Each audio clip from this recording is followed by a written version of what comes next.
بسم اللہ الرحمن الرحیم۔ السلام علیکم، میں یعقوب بلوچ، آپ دیکھ رہے ہو میرا یوٹیوب چینل یعقوب Khan technical solar system.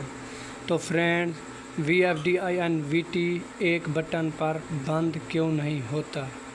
VFD-INVT ایک بٹن پر بند کیوں نہیں ہوتا بتاتے ہیں آپ کو اسی ویڈیو میں۔ ویڈیو سٹارٹ کرنے سے پہلے تمام دوستوں سے گزارش ہے کہ میرے یوٹیوب چینل کو سبسکرائب کر دے، بیل آئیکن کو بھی دبا دے تاکہ آنے والی ویڈیو کی نوٹیفیکیشن ہر وقت بآسانی آپ کو ملتی رہے۔ تو فرینڈز، VFD آپ کا ایک بٹن پر بند کیوں نہیں ہوتا؟ اس کی کیا وجہ ہے؟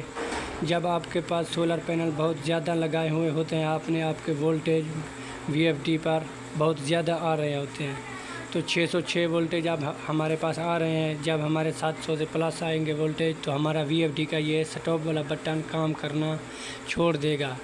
تو آپ کو 2 بٹن پر جیسے ہی دباؤ گے پھر VFD اپنا بند ہوگا۔ تو فرینڈز، ایک بٹن پر بند کرنے کے لیے آپ نے کیا کرنا ہے؟ اپنے VFD کی ایک سیٹنگ کرنی ہے۔ تو فرینڈز، وہ کون سی سیٹنگ ہے بتاتے ہیں آپ کو اسی ویڈیو میں۔ تو آپ نے پروگرام کا بٹن دبانا ہے، پھر آپ نے PB میں جانا ہے۔ یہ PB آ گیا، پھر آپ نے کرنا ہے ڈیٹا انٹر، پھر آپ نے جانا ہے PB06 میں، پھر آپ نے کرنا ہے ڈیٹا انٹر۔ تو فرینڈز، یہ 1 ہے، 1 کو جیسے ہی آپ 0 کر کے VFD کی سیٹنگ کر دیں گے، یہ میں نے 0 کیا اس ایرو کی مدد سے، پھر آپ نے ڈیٹا انٹر کرنا ہے، تو یہ PB6 میں 0 ہو گیا۔ پھر اب آپ VFD کے ایک بٹن جیسے ہی سٹاپ کا دبائے گے تو یہ VFD بند ہو جائے گا، اور ایک بٹن پر چلے گا اور ایک بٹن پر بند ہوگا۔